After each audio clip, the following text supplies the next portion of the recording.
আমাদের যে তারিখ সকলের সাথে আলোচনা করে নির্ধারিত হলো, সেক্ষেত্রে গুটি আমের তারিখ হচ্ছে 15ই মে।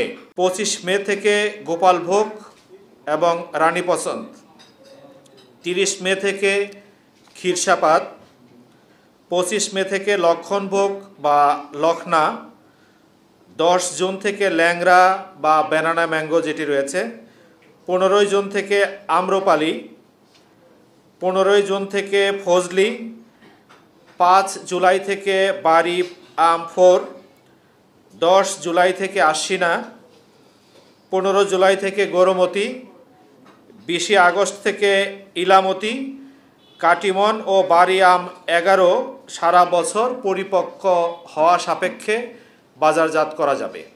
আমরা আশা করি যে তারিখ ঘোষণা করা হলো, আমাদের সম্মানিত চাষি যারা রয়েছেন, ব্যবসায়ী যারা রয়েছেন, সেটি শতভাগ প্রতিপালন করবেন।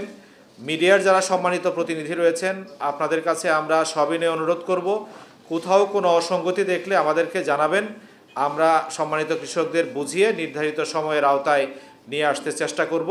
এর বাইরে যদি কেউ কার্বাইড দিয়ে আম বাজারজাত করে রাজশাহীর দীর্ঘদিনের ঐতিহ্য এবং সুনাম ক্ষুণ্ণ করতে চান, তাদের বিরুদ্ধে প্রশাসনিকভাবে কঠোর ব্যবস্থা গ্রহণ করা হবে।